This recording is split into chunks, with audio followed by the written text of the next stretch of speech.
Ayan, good morning po. I am Norman Bibar po. Ayan, so ang topic po natin ngayon ay New Leaders Orientation o tinatawag po na NLO. Ayan, so ang unang-una po is doubt. Ang doubt po, sa Tagalog po ng doubt is duda. Ayan, so ang duda po ay kailangan nating alisin. Ayan, kasi hindi po siya nakakatulong sa pagnenegosyo natin. Kasi kapag tayo po ay may duda, hindi po natin mailalabas yung full potential natin na para gawin yung isang negosyo. Ayan, syempre, ang sunod po is takot. Ayan, so hindi po natin kailangan matakot sa pag-share po ng negosyo. Dahil ang takot po, kapag pinairal po natin yung takot, ayan, pag kinairal po natin yung takot, hindi po tayo magiging successful. Bakit po? Dahil takot po tayong ma-reject. Okay. So, always remember po yan po natin, yung negosyo po natin is rejection business. Kaya, normal lang na normal na ma-reject. Ayan, normal na ma-reject siya. Tapos, ang sunod pang kinakatakutan dito is yung fear of failure. So ayan, so ito naman ay isa sa mararanasan mo habang ginagawa mo yung pagninegosyo. So magpipil ka na feeling mo mali yung ginagawa mo, pero normal lang yun sa paggawa ng negosyo. Dahil nga ang negosyo natin is rejection business. Ayan, so ngayon na kuyan ko na yung doubt and Here we go.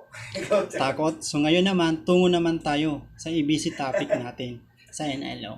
Ang unang-una ay ang attitude. Ayan. So ang attitude is more than skill. Attitude is more than skill. Attitude is more than education.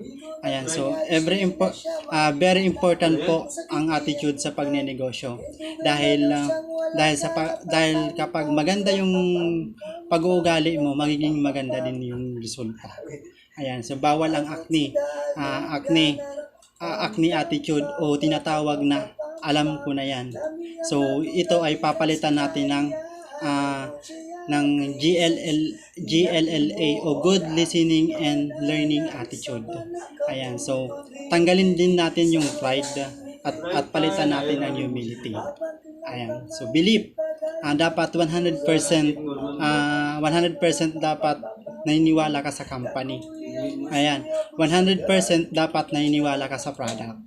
And 100% dapat naniniwala ka sa upline and coaches mo, dahil yung upline and coaches mo, sila yung makakatulong sa iyo at sila din yung hihila sa iyo pataas.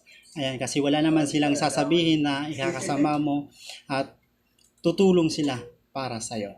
And dapat 100% dapat na believe ka sa downlines. Ayan, sa mga downlines mo, dapat believe ka sa downlines mo na yung downlines mo kaya kanilang payamanin, dahil balang araw sila yung magpapayaman sa iyo. And dapat believe ka din sa crossline, dahil dapat believe ka sa crossline dahil yung crossline is nakakatulong din. Ayan, hindi yung downline lang. So kapag halimbawa kapag may problema yung downline mo, ayun na doon siya nagkukwento sa crossline mo, so natutulungan siya ng crossline. So at ang pinaka-importante ay ang maniwala ka dapat sa sarili mo.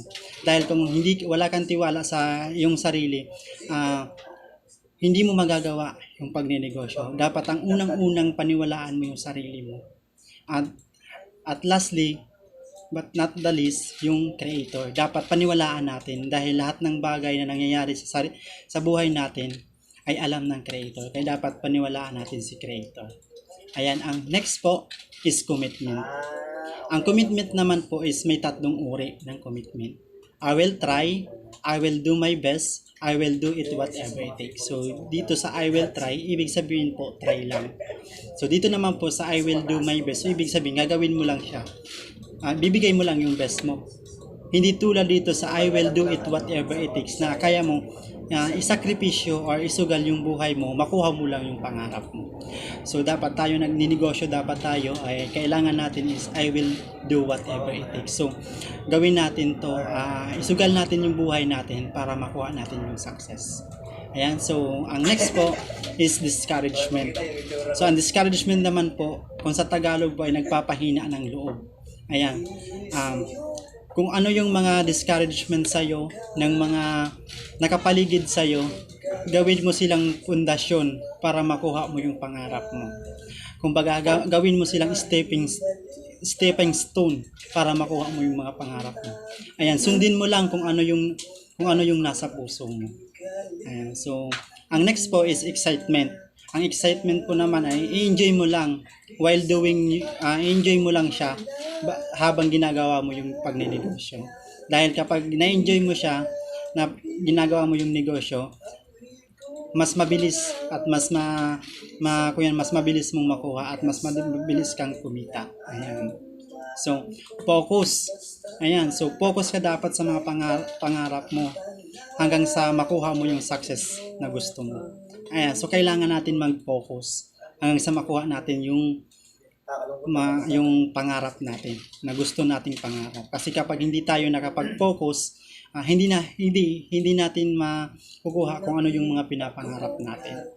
Ayan, so goal. Ayan, so next naman ay goal. Be smart. Ibig sabihin, dapat smart dapat yung goal mo.